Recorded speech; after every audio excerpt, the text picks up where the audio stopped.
everyone here to the virtual outrage. It's the first time Al and I have had to go onto the internet to be able to do our episodes this year. Only episode 3, Al. I mean, pretty quick for you and I, but between all your hockey and all my trying to make some money to afford college, it's been kind of problematic trying to get you and I in the studio together.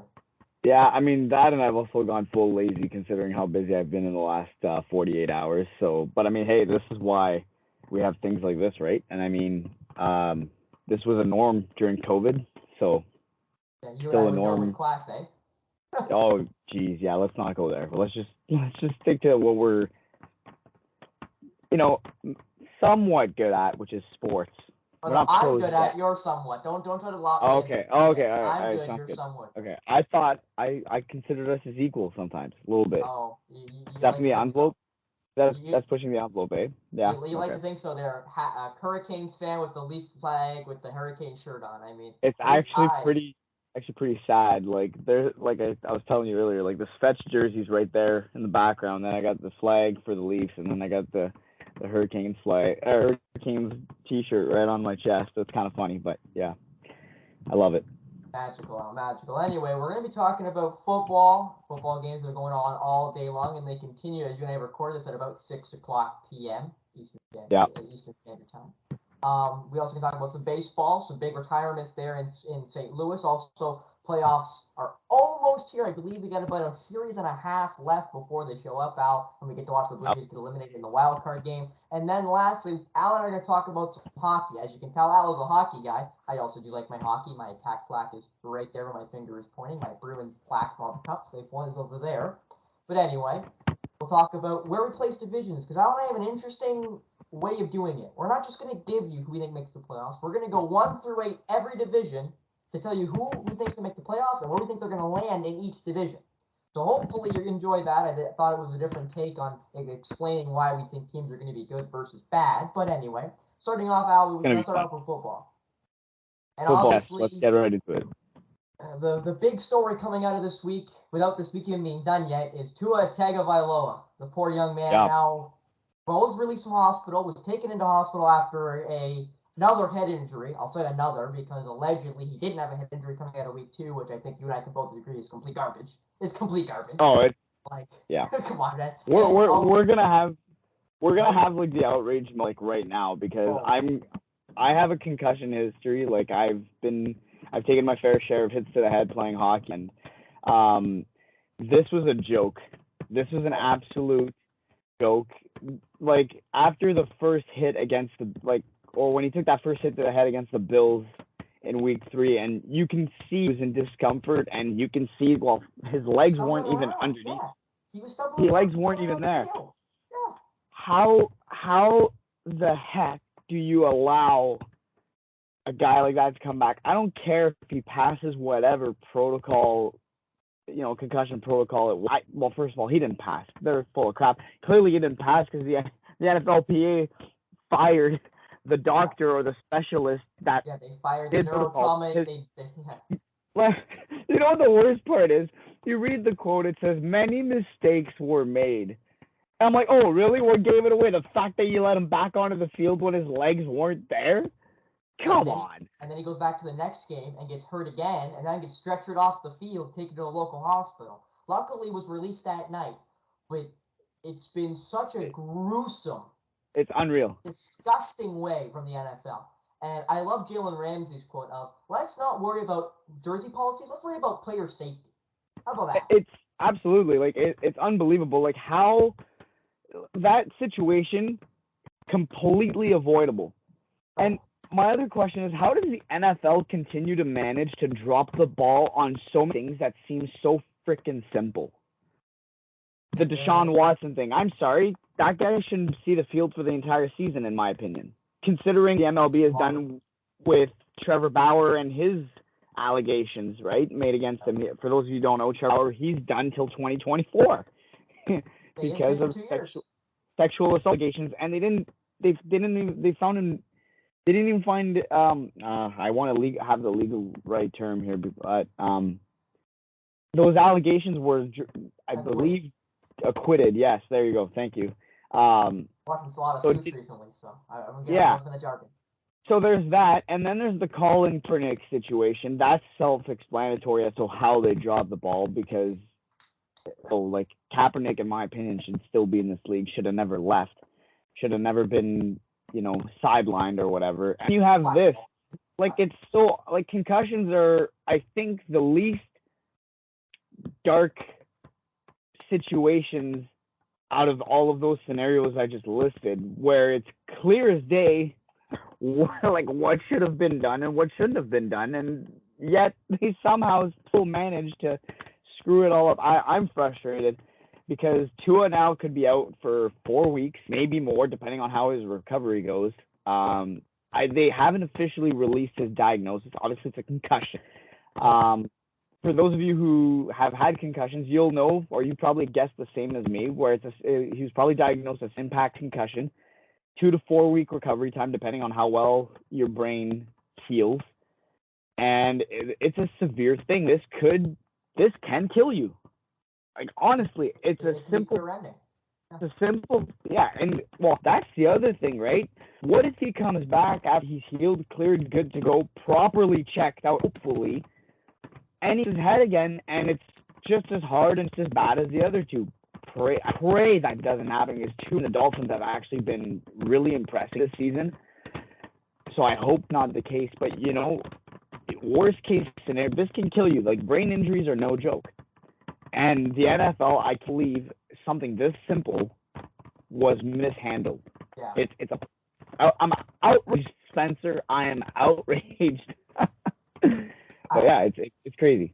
And no, it's gruesome the way that the Dolphins handle the situation. It is. Like, he has this tackle in week 2 where he gets hit, his head snaps back, hits the turf, he gets off stumbling, like everyone kind of mentioned here in Canada was the John Tavares when he kind of got up and then fell backwards again because he just was not all there. His brain's telling him get up, and his body was not ready to get back up yet. And Tua kind of had that stumbling moment, and then he came back in the game, finished the game, comes into week. Not just that he played this week.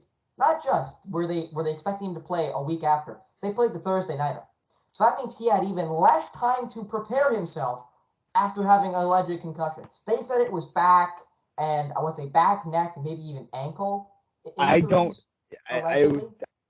Like, if you're anyone, like, you watch that play, you're not buying it for 1 second. Like, when I saw that it was his back or, like, whatever you just listed, like, I was like, you know what? We won't even censor this one. That was bullshit. That was complete, utter bullshit. And, again, like, it's as if the NFL, they had to even step in. It's such a simple situation. You sit him. I don't care what he tells you. I don't care how fine he says he is. His legs were gone. They were not there. He could barely stand under his own power. And then it was actually disturbing to watch. It's one thing, I hate to bring this up because this was all nasty to watch when it did happen. When John Tavares took Corey Perry's knee to the head. That was gruesome to watch. That hard for a lot of people. Even now, just talking about it makes me sick to my stomach. Yeah. The way Tua was just as bad. He was not there. It was his body reacting, going into shock for getting knocked out. And the brain, for those of you who don't know, a concussion is when your brain moves. It rattles. Around, it gets rattled a little more than it normally would, than a little bump and whatnot, and it's got to recover from the shock of that movement, and that takes time, believe it or not. Yeah, it takes a little more than about 15 minutes and an aspirin or an ice cream. Well, yeah, it takes more than a freaking a halftime and let's say 4 days of recovery. All right, Tua, in my opinion, should have at least been out for a week. Easily. Maybe a week and a half or more at first, after that first hit against the Bills in week 3. Now, if this guy plays before the end of this month, I'm not going to have a complete problem with it, but it better be near Halloween and not anything before that, because if he comes back before then, I'm still not going to be completely satisfied with the way that this situation's handled. But actually, I don't think I ever will be, because you know what? This could come back down the road. Could be week 10, could be week 15, could be the end of the season, could be Well, here, could be 10 years from now if he does play that long in the league, which everything I've seen so far tells me he could. He has the potential right now. yeah, Well, for sure. as of right now, maybe not. But, this could bite him in the butt later on. Yeah. Even after he's out of the game. Yeah, CTE is a And massive thing. this is why they got to get their shit together now. I'm not one to usually swear. I tried to keep this podcast clean. Shit is probably the closest thing you'll hear to swearing about this, or on this podcast, rather. And this is unacceptable. The NFL's got to do something because this can't happen again. Yeah. And I feel like that's a line that's used way too much. Yeah. This can't happen again. That line has been used way too much in the last decade, the last 3 to 5 years. Something's got to get done. Yeah, no, I agree. And I'll continue to the timeline just in case you don't watch a whole lot of football and you skip over things.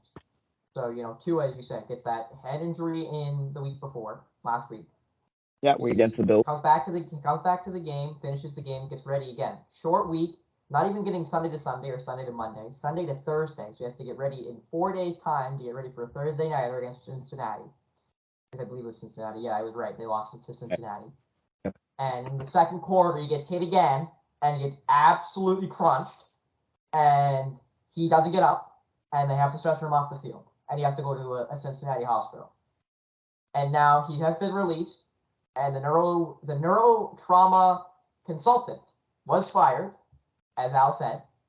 So not only do we all know, as an open secret to the NFL, that was one of the most bungled situations they've ever had in the recent memory. And you can go down the list of things: Spygate, Bountygate, Deflategate, Deshaun situation, Ruggs situation. Go down the list. And the reason why this is different from what you say when you talk about the Henry Ruggs situation where he killed someone because he was drunk driving really high rates of speed in Las Vegas. Deshaun Watson with the sexual assault allegations. The difference between this and everything else is this happened on the field, completely controlled by the NFL and their doctors, and way more importantly, this is the most important fact for me, is everyone talks about football with CTE, head injuries, concussions, and they openly neglected one. Oh, yeah. Everyone saw the play. Everyone saw the head snap back. Everybody saw it. No one anyone who ever saw that play, saw the replay of it, could tell you, oh, he got a concussion. There's something wrong there. Like, he's definitely got something. That rattled him for even a second. Like, that rattled. There's something happened there. And all of a sudden, he's back in that football game. Not only that, he's then cleared to play the next week, which was a 4-day rest. It was a short week for him. Not only was he still in practice, he then gets rattled again. And this time it's serious, and this time he doesn't get back up. There's a problem here. And I completely agree with Jalen Ramsey's line, which I said earlier, was, the NFL should stop caring about jersey policies and actually start caring about player safety. And the NFL openly admitted they neglected this man because they fired the neurosurgeon. Or they fired the neurotrauma consultant, pardon me. No one on God's green earth fires that person unless they know. They know it was mishandled. Because what's the reason, Al? Why would you fire, that coach if you didn't know? Yeah, I mean, yeah, exactly. It's been so bungled by the NFL that it's just showing you how much the leagues don't care. They don't. Yeah. And they don't need to. And that's the most angering part, Al, is they don't need to care. And I'm not saying that this is funny in the sense like, haha, this is funny. I'm just saying like this is funny, like in the sense of like it boggles my mind. But like the first thing it reads when they announced the firing of that neuro neuro consultant. Yeah. Was mistakes were made. Thanks. You know what my first thought was when I read that? No shit. No shit. I have a 12-year-old cousin. She does not watch football. She barely watches sports. She can watch that play, and she would have gone, yeah, something's wrong there. And then if I would have told her a couple days later that, oh, yeah, remember that guy that got hit? Yeah. Well, he's playing again. She'd go, what? She's 12. It doesn't take a genius to figure out that he was concussed, and he shouldn't have been out there. Well, it's anyway. And none of you want to say concussed. Not even if you want to go that far and diagnose the concussion. Just even say, there's something wrong here. there's something wrong. We should hold them out and do further tests to figure it out, because we don't want to have a serious injury later down the line. Because we all know, if you're a hockey fan or even a sports fan, you've heard of that guy who's had that couple concussions in a short period of time and has to retire. My sister did it for rugby. I can think of Sidney Crosby with all the concussions he had in a short span. Like, it happens regularly in sport, and it's way more important than people want to admit, especially in leagues of contact like football. So I think it's way more important that leagues pay attention and care, and that they don't dangle situations like this again, because it happens too often now. It happens too often. Yep, it does happen too often. It's sad, but anyways, I think we've covered Tua enough. I think people understand the message that this was silly, this was reckless, and this was the NFL once again dropping the ball on something so simple to deal with and can get done. And now a man's health, potentially his career longevity, is in jeopardy for something that could have been so simple. Anyways, that was very cathartic. I felt very relieved, or lots of weight taken off my shoulders. I've been waiting to rant to someone about this for a while. Not everybody I'm surrounded by is a huge sports fan, so sometimes after a while, like after 2 to 5 minutes of sports talk, they're like, okay, go away now. Stop talking. This is why we do this. This is like, how we just let go of things. Sports therapy, Alex. Sports therapy. What's next, Spencer? Well, we're gonna skip over some of the games here today because none of them really matter. But I can tell you, the Lions lost by 3 points, 48-45. They're still fighting. I told you they're gonna play everybody close. Love me some Lions. They play everybody close. Man, I had the Lions picked this week. Yes, you did. The Jets beat the Steelers because their offense is hot garbage. Haven't seen something. Their offense is so atrocious. It's hard to compare it to anything. The Cowboys beat the Commies, beat the Commanders. No surprise there. The Commanders are fantastic. Well, the Commanders suck. Cowboys suck too. They just happen to be better than Washington. And the Bills sneak out a win against the Ravens. There's some controversy on their sideline with their star cornerback Marcus Peters arguing with head coach John Harbaugh. But anyway, now we're going to go to baseball. I'm going to start off with a big sight to see in St. Louis. The Cardinals had 3 mainstays of their organization over the last 2 decades have almost officially retired. Adam Wainwright, Yadier Molina, and Albert Pujols all left in the 5th inning today of their last home game in St. Louis, and they all walked off the field together. I believe in the top of the 5th as a collective. All got subbed out. And it was a great sight to see. I will make sure I put that in here so you can see it. But just what a great moment. Albert Pujols hit 702, I believe it was yesterday. So now he's got a career 702 home runs, putting him, I believe that is top 6 for ever being able to do it. But, what a career he's had, and what a career Yadier Molina and Adam Wainwright have had out. I mean, yeah, it's unbelievable. Albert Pujols, I mean, this guy here was a Hall of Famer the moment he hit, in my opinion, I'm going to say 400 home runs. And after he won his first ring. To me, for baseball, you got to hit a lot of dingers. You got to be, obviously, a consistent player for, a certain amount of years. And you got to win at least a ring to top it off. It helps to win a ring when you win a ring to get you in that Hall of Fame ballot conversation. But I mean, Pujols, you knew for the last 10 years he'd be a Hall of Famer. That was no doubter. Yadier Molina, in my opinion, also a Hall of Famer. Yeah. Longtime catcher for the same team. Yeah. Right. Him and Pujols these guys have been ride or die for quite some time. Even Adam Wainwright too. Yep, I think I saw the stat the other day that those two are the longest teammates. Battery. Yeah. Which means pitcher and catcher combination. If you don't know what battery means. Yeah, so they've had the long. I think they have like one of the longest. I think they are officially the longest battery ever in baseball. Yeah, the longest battery. Yeah. 58 games. Like, you gotta think, that doesn't sound like a lot. Pitchers only pitch about 32 times a year. Starting pitchers Yep. only pitch about 32 times a year. That's if you don't get hurt. That means Yadier Molina has caught Adam Wainwright pitching for well over 15 seasons. Because you got to think 30 times 15 is around that 300 mark. Oh, Spencer, so, don't start math with me, buddy. This is not gonna work. I'm just gonna take your word for it. And not including Wainwright's, Tommy John, which he had just after they won the World Series and stuff, and obviously Yadier Molina's injuries. So it's an amazing accomplishment for those two athletes, and it is just quite a sight to see them all walk off the field all at the same time down there in St. Louis.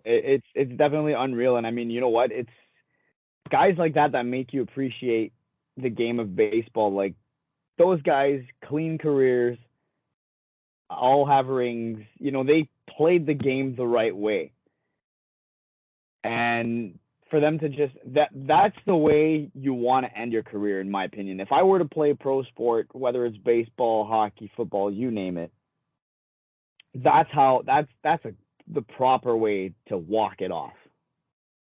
Yeah. And not a real better way of doing it. I don't think you can write it any better than that. And for those three, like I said, I like all of them as individuals, even though I'm not a Cards fan. But like, those are the kinds of guys you appreciate. For me, those are pioneers for the game of baseball. I think that's the icons for sure, especially in the St. Louis area, being able to win those World Series, and stuff like that. Yeah. So it's really cool. I mean, Pujols, not really a surprise. Adam Wainwright, I kind of think he could have he has a bit more in the tank, but it's up to him, I guess. And Yadier Molina, well, I mean, he was getting up there, so I mean that he kind of makes sense. But to me, Pujols obviously is the obvious retirement. Yeah. I mean, you knew if he hit 700, that would be it. Like, even if he would have finished the season with like 695, I guarantee you he would have came back next season. He said he wouldn't, and that was the big thing. That's why everyone wanted him to come back, because he was so far away to start the year, because he had such a problem in Los Angeles when he was an Angel, and then went to the Dodgers and was kind of mediocre, and then he went to St. Louis for this last year, and he kind of ran that hot streak nearing the end of, I'll say, July. But I mean, sometimes all you need is a reset, right? Like, sometimes all you need is a reset. So, like, going back to your roots, where you started, where, the Cards, that's where it all began. That's a smart move. And I mean, it worked out. So, good for Pujols. And do we get to talk wild card? Yeah, we do get to talk wild card today. We get to talk about the wild card now. How can we skip over the Blue Jays getting out after one game of the playoffs? Playoffs, might I add. We also got to mention my boy Aaron Judge for the best team in baseball. Hit number 61. He officially tied Roger Maris's record for most home runs ever in the AL. And also most ever by a non-PED player, or performance-enhancing drug player. It's great. So, I'm very happy. Very happy. Yeah, that's huge. I mean, man, okay, I'm chatty about both, like, every baseball. Yeah, that's how I'm feeling. Was that out? You lagged out. Of course I did. I said we want to start with this. Do we like who pick a topic and I'll chat about it, because I'm feeling really chatty about baseball today. I'm talking Aaron Judge, baby, the best hitter in baseball. Right. Going for the Triple Crown, going for the MVP. All right, want to talk Aaron Judge? You know what, Spencer? I don't know if this will make it to YouTube or not, but I'm gonna show you something, and you're gonna lose your mind. All right, give me a second. There's Big Al. You saw the big frame. There he is. Look at him. Look at the absolute mammoth of the man he is. Oh my God. No, you don't. Come on, Al. The Jays fan you are, owning an Aaron Judge jersey. So here's the funny thing, all right? Aaron Judge is one of my favorite players in the league. I've liked him ever since he came onto the scene. And that Yankee jersey is one of my favorites. I'm not a big fan of the pinstripes, to be honest, but blue's kind of my color-ish. So anyways, I'm super happy the way everything went down. I did not want a single fan, Yankee or Blue Jay, to catch that damn ball. Me neither. I'm glad for those of you who don't know this, by the way, Aaron Judge, that 61st home run ball went to his mother, because his mother and Roger Maris Jr. in attendance for that one, and it was awesome. Went into the Jays bullpen. Unfortunate that it happened in Toronto, but at the same time, I guess it's kind of cool. Both playoff teams anyways. Barely. One division leader and one kind of playoff team. You're right. Kind of playoff team. The little brother to the main course, if you will. But yeah, so I'm super happy the way it went down. I'm glad Judge hit, he tied that record. I hope he breaks it. I know the season's like coming down to the final 3 or 4 games. I want him to at least get 63. And if he can somehow just go on an absolute tear in the final games and have 2-run games, I'd love for him to hit 65. Well, I'll be honest here, Al. As long as they don't pull what the Jays did in the second game of that series and walk him 4 times, then he has a great chance of doing it. He has a great chance of doing it if he has a bunch of teams who are scared to throw at him, which is like the first time that they've done it all year. And that's angering me. And I'm going to have another right going now because this really upset me. It's really upset me. So in our group chat, I was out with a friend. Her and I went out. We were out. We went out for dinner at around late 8 o'clock, maybe 9 o'clock. And the Jays and Yankees were playing. And it was the 8th inning. And it was Judge's last at bat. And I'm watching, and the Yankees are up 5-2. And I'm happy. And Judge hadn't hit it yet. I don't think he hit 61 yet. But he came up for his last at bat. And it said 0 for 1. And I went, how is he 0 for 1 in the 8th inning? And they walked him again. It was his 4th walk of the game, Al. The Jays walked him 4 times out of 5 at-bats. The second that's happened all season. And I texted the group chat, said the Jays are blank. They're scared to throw at him. And everyone's like, well, Spencer's the best hitter in baseball. I'm like, yeah, but you don't do it now. You don't do it when he's at 60. You do it when he's at 50 or 40, 20 above the next best hitter. You do it earlier in the year when it actually matters. Now, you're just being scared.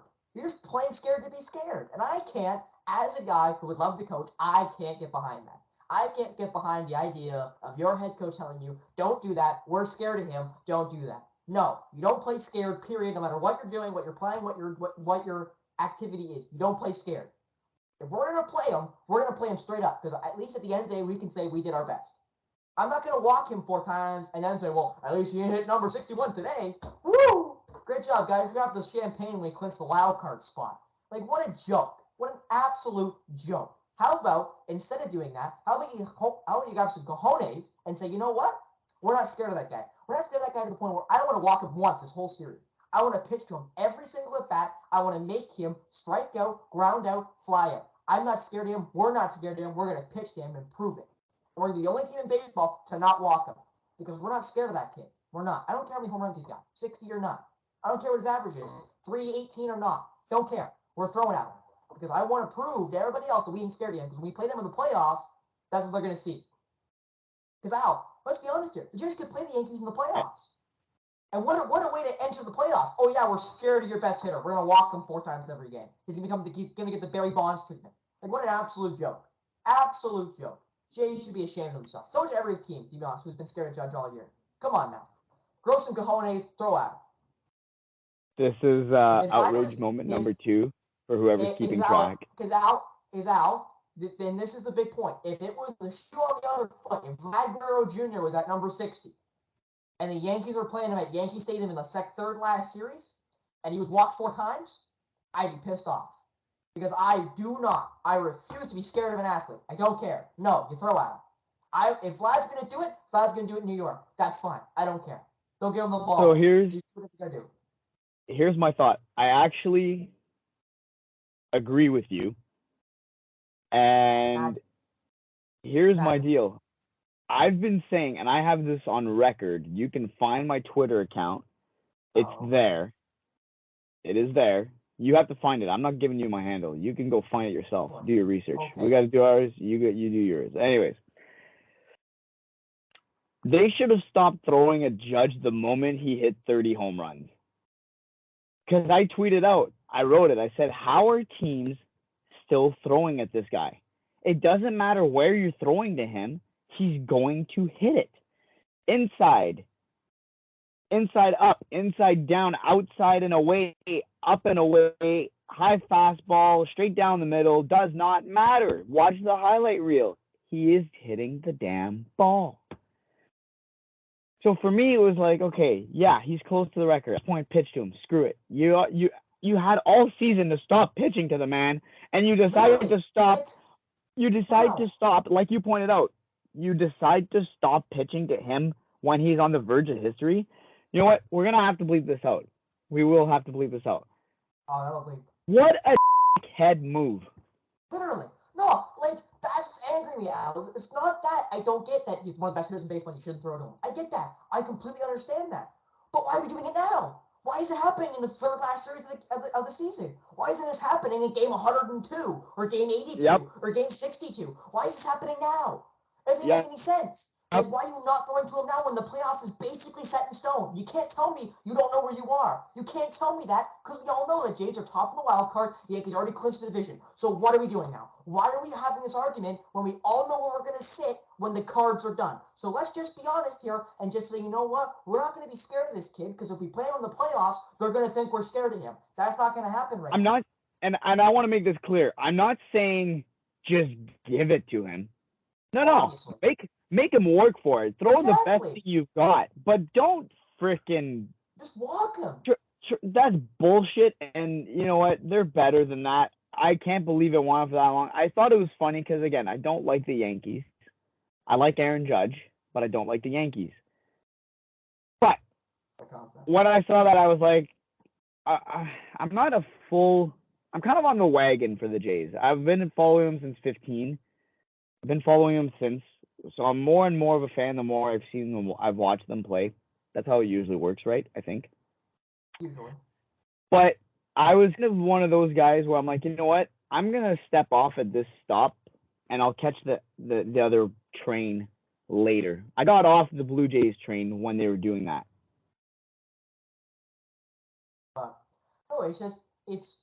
There's nothing more angering than watching a team that I support in the Yankees, getting that type of treatment, and then I say, well, I just think it's kind of ridiculous. And then everyone's just like, well, Spencer's best hitter in baseball. Do you want to just pitch to him? Exactly. I want you to strike him out. That's what I want. I want him to go 0 for 5 with 4 Ks on ground out, because then at least it shows me that he just had a bad night. Instead of you walking him 4 times, and we'll never know. And literally every count that night went to full count. Every single count went 3-2. Oh man, they were trying to get him out. No, they weren't. They wouldn't have walked him 4 times and struck him out the 1 time.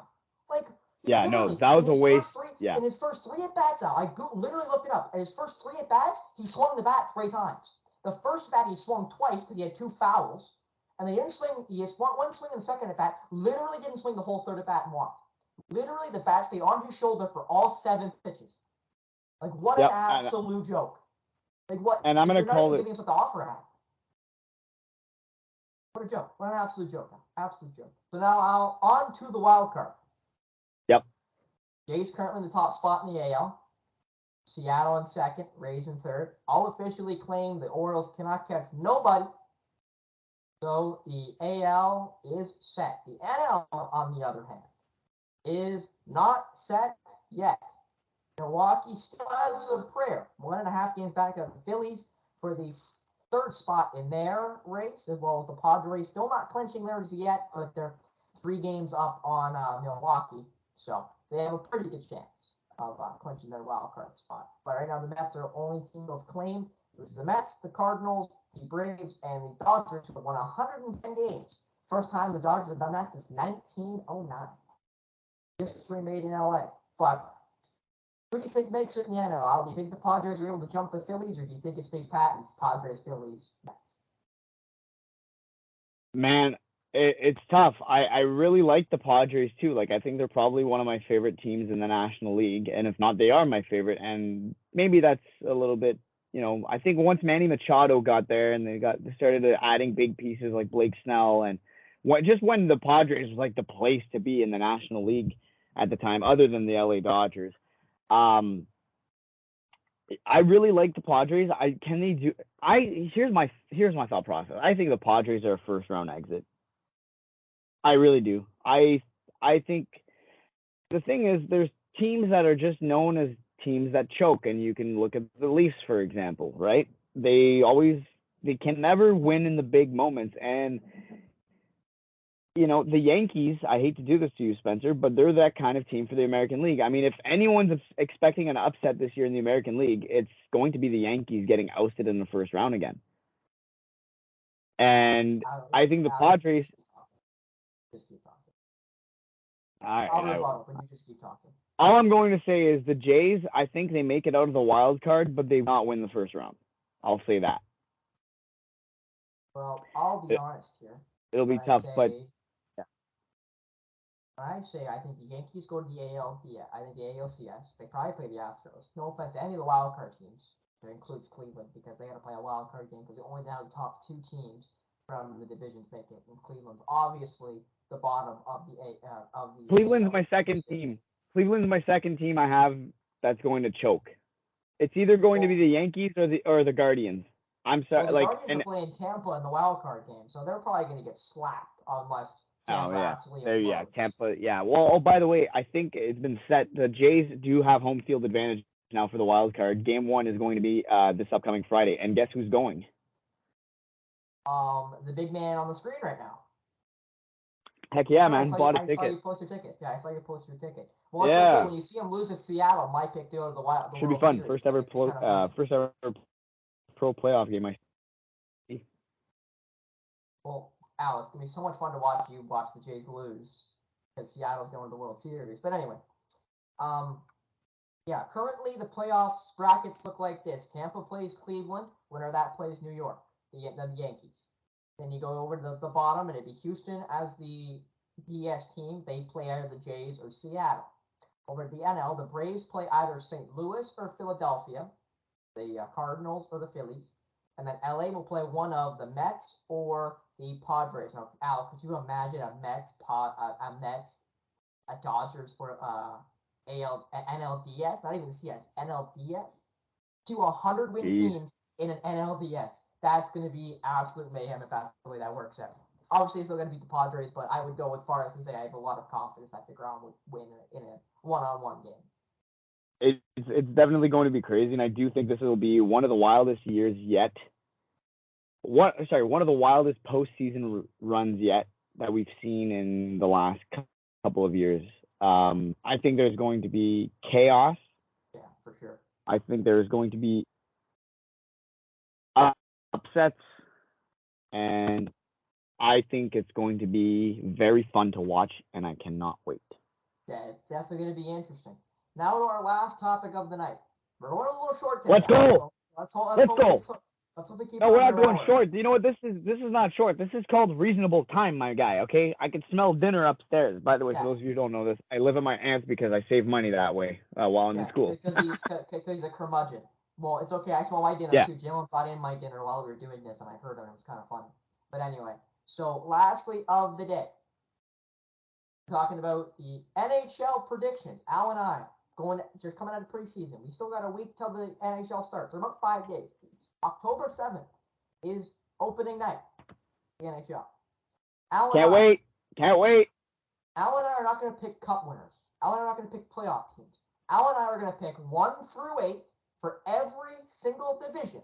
And we're going to tell you who makes the playoffs out of those divisions. So how do you want to start? Do you want to go division to division? We'll start east to west. Let's just do, let's go east to west. We'll go 1 through 8. I don't really want to do division because that always gets confusing. So I just want to go I'm going to go who finishes 1 through 8. Yeah, exactly. Yeah, 1 through 8 through each division. Okay. So, all right. We'll start with the Atlantic. The Atlantic? The most important division in hockey right now. Al, who do you have? I'll let you start. Who do you have 1 through 8? From 1st to 8th in the division in the Atlantic, who do you have? All right, in the Atlantic, I'm going to go with the Tampa Bay Lightning at number 1. I think that's pretty obvious. I think they're still going to be a tough team to beat. I'm going to go with Toronto as a follow-up. Toronto in 2nd. Yep. I mean, it's kind of like it's a long reach considering we don't really know what the goaltending will look like throughout the regular season. But if it goes as good as it's going right now and both are healthy, I think Toronto's a safe lock. I'm going to go with Yeah, this is tough. I'm gonna go with the Florida Panthers. Thank God, at least you have them third, dear Lord. Ooh, I thought you forgot about them. Yeah, well, because I don't think they're gonna be as good as the Florida might make the playoffs this year, but they're gonna be a first round exit. And then my fourth and final team, I have a 4A and 4B here, Spencer. Okay, who's your 4A and who's your 4B? 4A will be the Ottawa Senators. Okay. 4B, the Detroit Red Wings. So Boston's not even the top six. They're the sixth team, I have to assume. I think Boston's goal. I think Boston and this. You know more about Boston because they are your team after all. But I think Boston's in for a rude awakening this season. Other teams built a lot. They lost a lot. And I'm sorry, it's a good goaltending tandem on paper, but Jeremy Swayman and Linus Ullmark are not going to win you a lot of hockey games. Not this. Well, compared to Samsonov and Murray, I think it's a pretty comparable tandem. I think. You know what? I mean, yeah. When it comes to that, of the four. I think Swayman's the best of the four.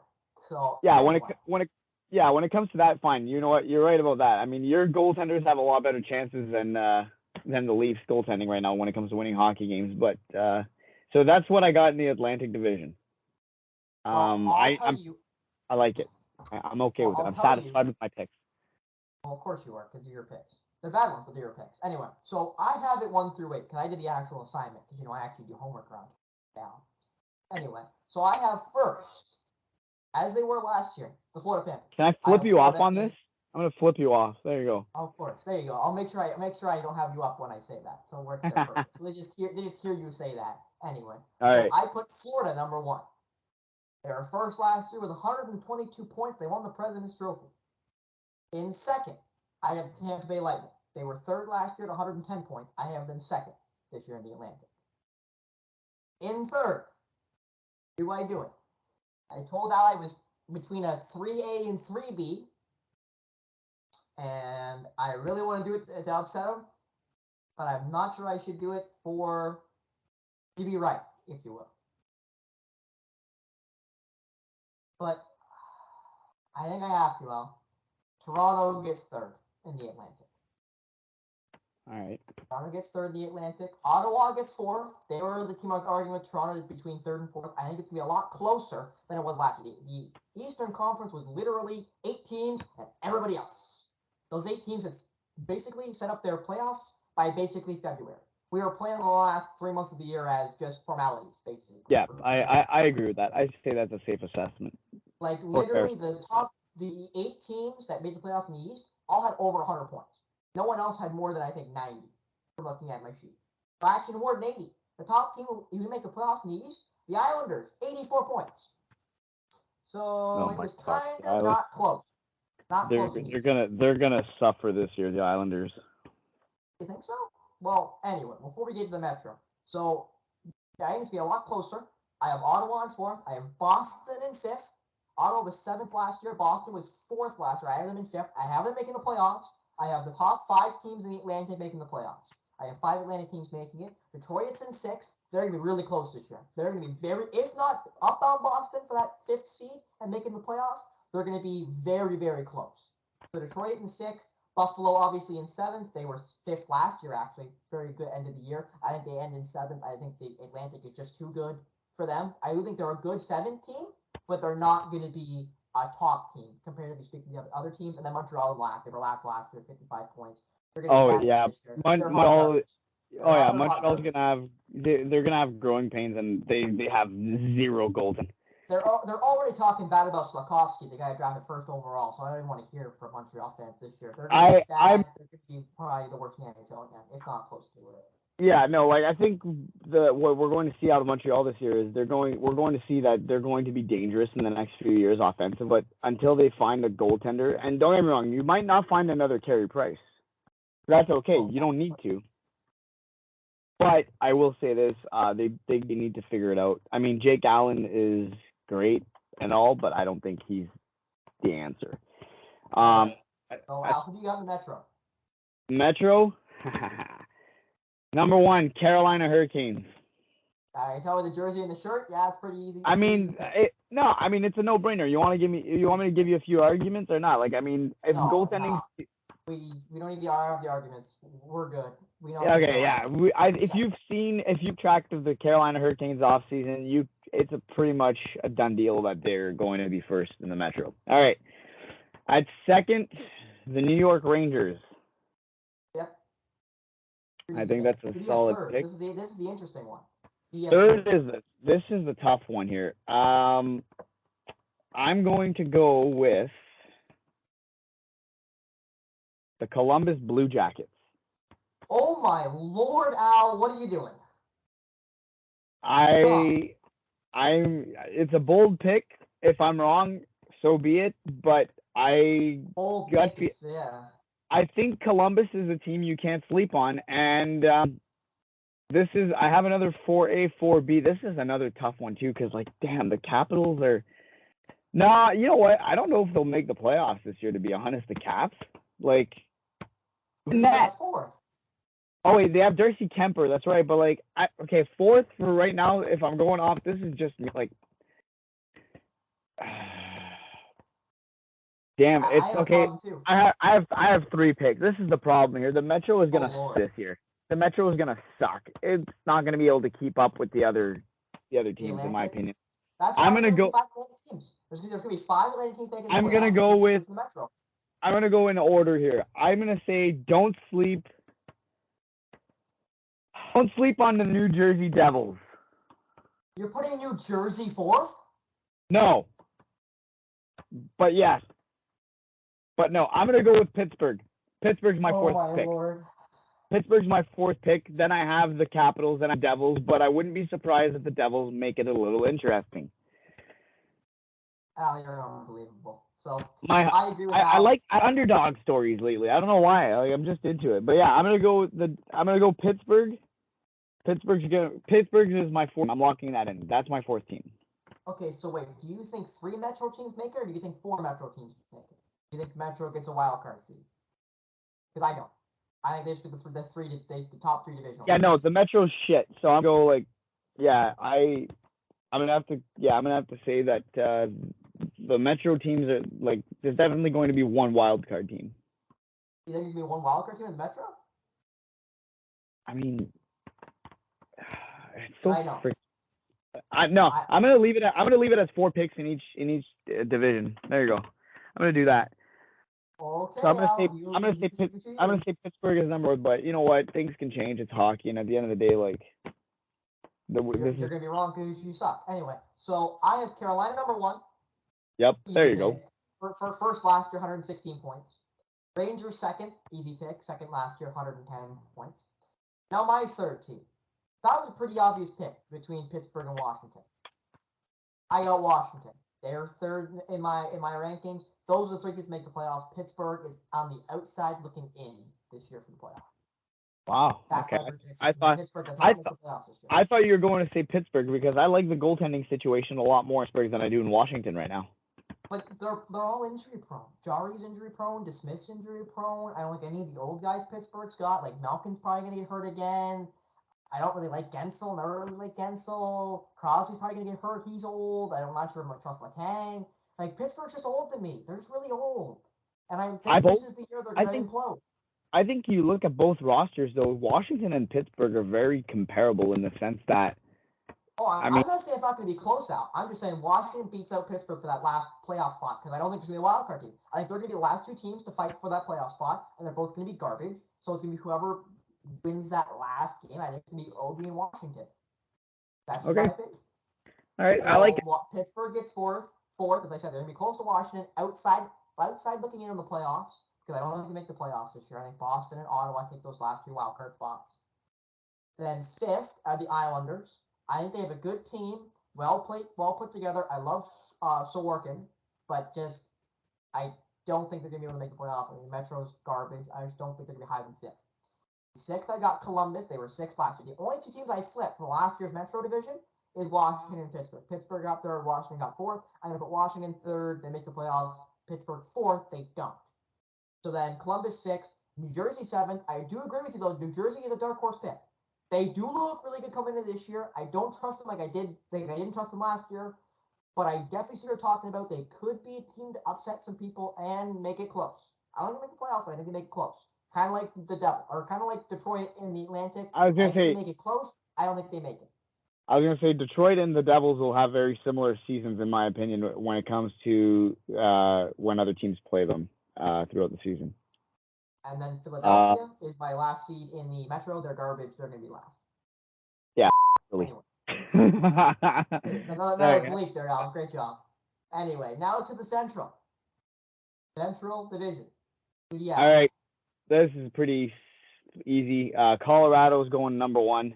I think they're going to go on a run again this year, even though they don't have Darcy Kemper in net, but I'm completely comfortable with Pavel Francouz and Alexander Georgiev. For number 2, I'm going to go with the Nashville Predators. God, I hope the fans don't think that you and I share lists. But continue. Who do you got third? Third, this is going to be one of those. I think they're going to find. Well, St. Louis, obviously going to have to throw them in there. I think I really like them. Jordan Kyrou, Robert Thomas. The guns are there, and they're finally developed, and they're ready to go. Ryan O'Reilly's still a beast. Jordan Binnington, the best goalie. Jordan Binnington is still. I'm not a fan of him, but I have my reasons. And then fourth, I'm gonna go with. There's an obvious pick now, Al. If I say, where was I going with this? Where were you going with that? Oh, sorry, the Dallas Stars. You're putting them fourth. Jason Robertson, Tyler Seguin, Jamie Benn. They have Miro Heiskanen. They got the rookies. Garbage. Ben's old garbage. I like Heiskanen. I like Robertson. Here's the reason why. Here's why.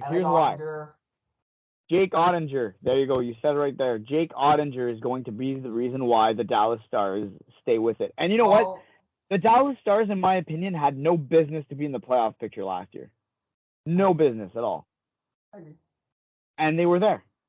This year, considering the playoff experience they had, I think they are going to make it in.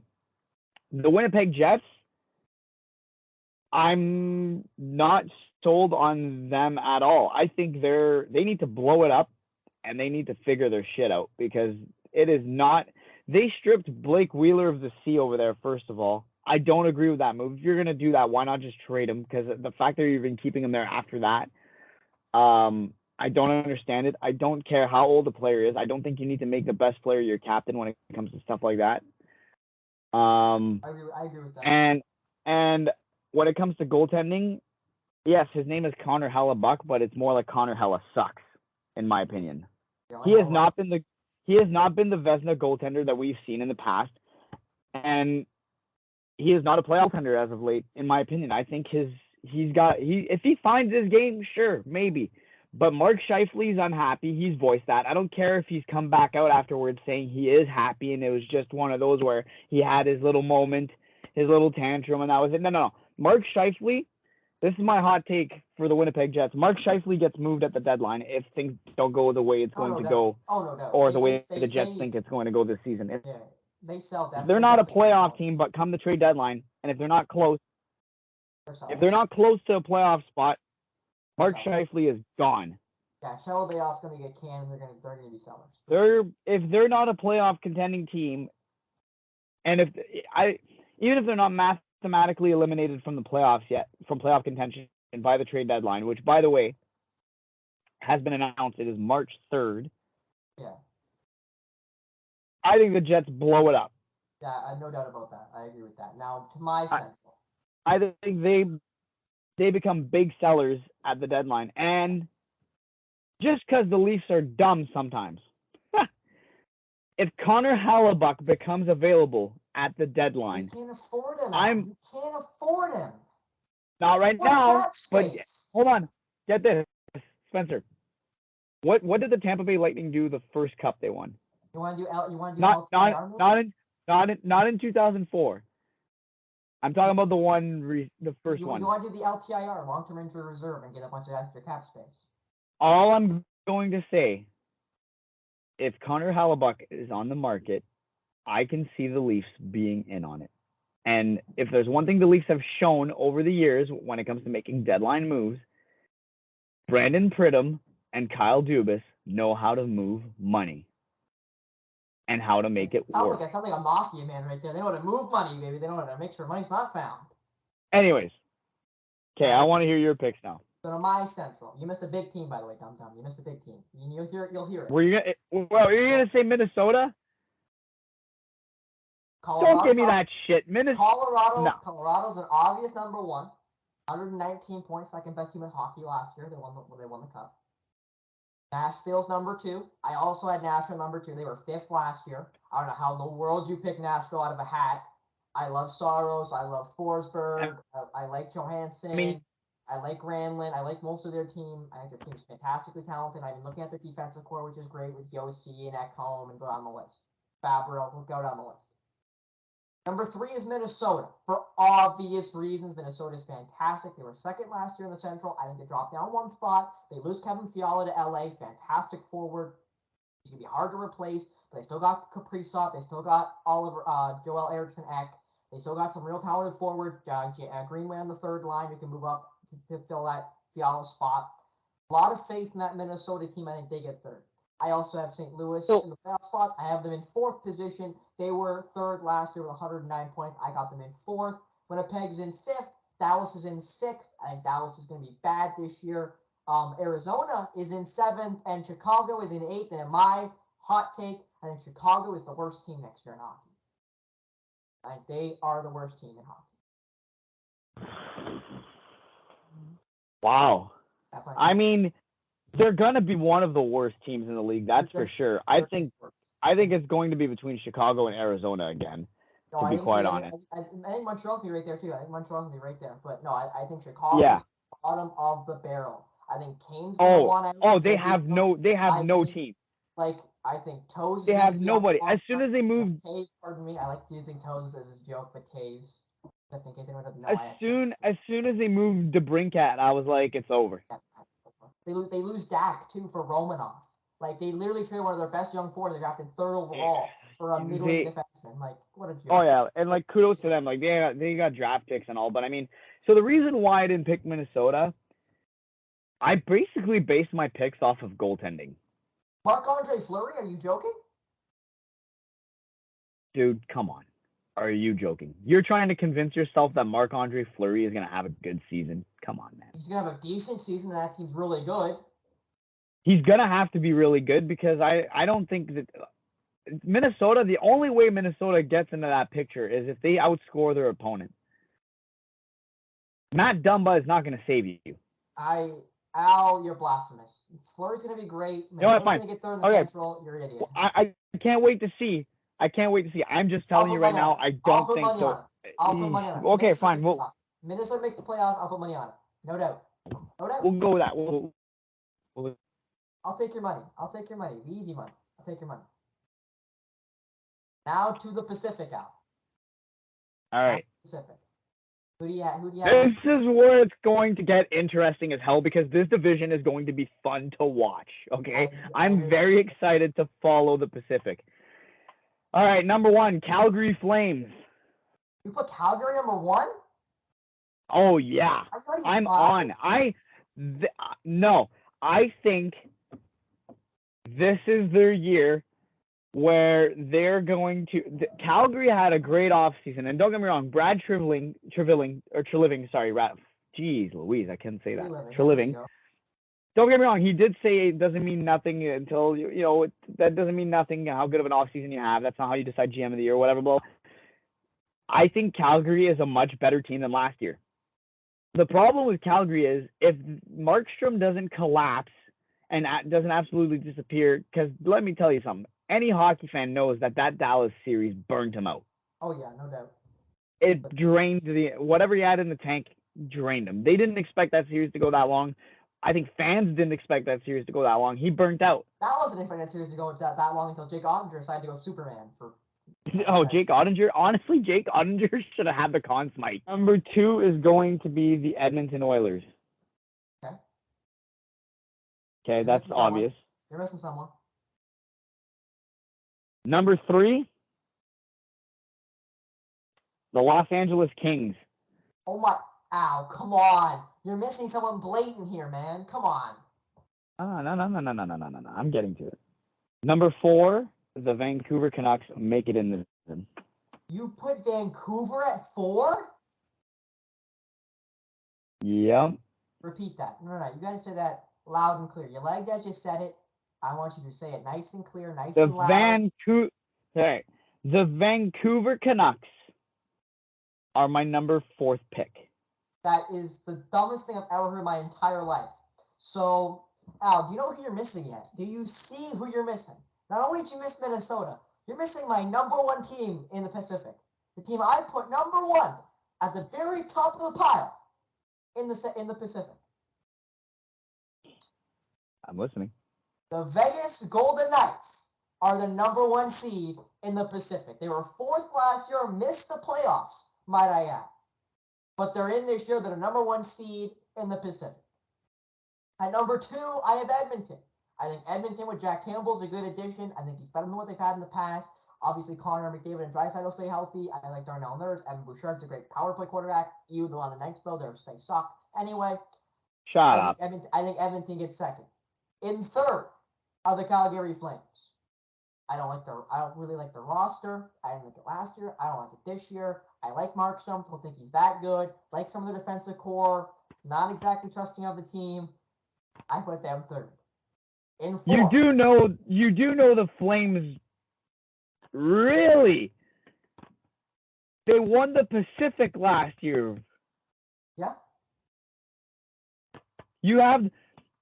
People are okay. You couldn't call me a moron all you want for leaving out Vegas. I'm sorry, but Vegas is a bunch of band-aids.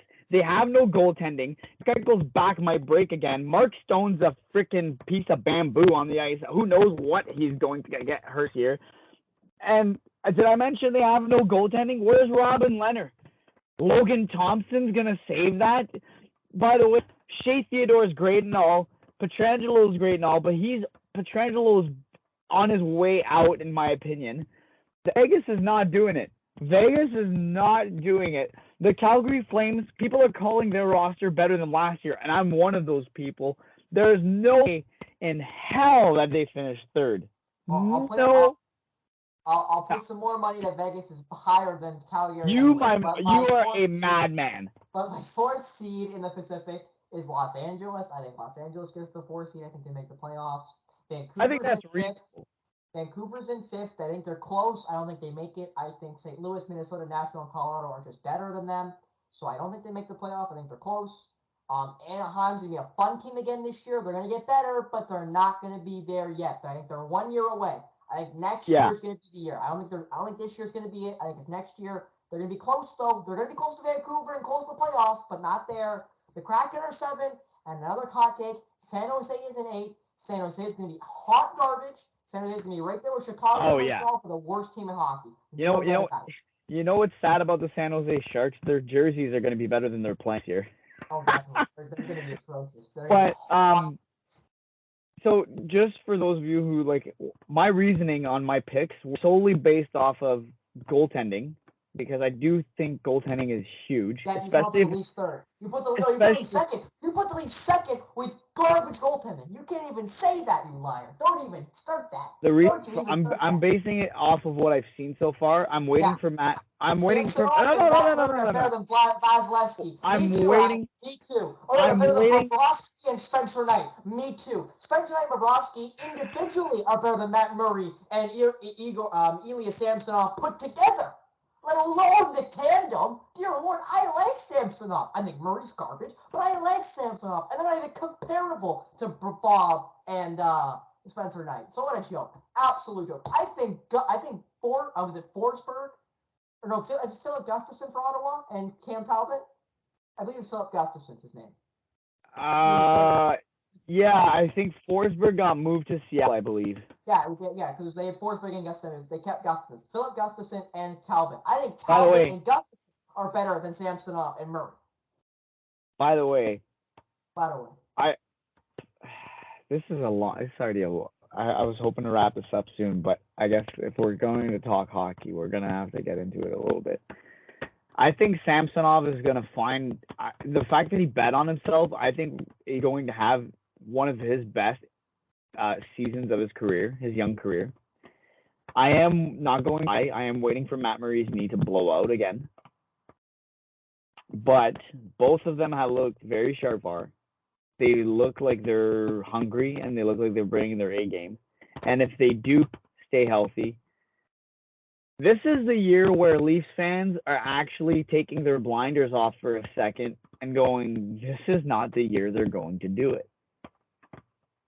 And I always said, in my opinion, the one year when we have a lot of doubt, not just little doubt, a lot of in the team, is the year they might just do it. Now, am I saying the Leafs are going?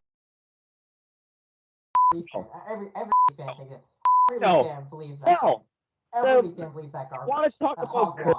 You want to talk about curses and stuff? It's not bad enough that NHL 23 had the Leafs hoisting the cup in their damn demo video, but this is not. I have the Leafs winning the cup this year, but if they do, great.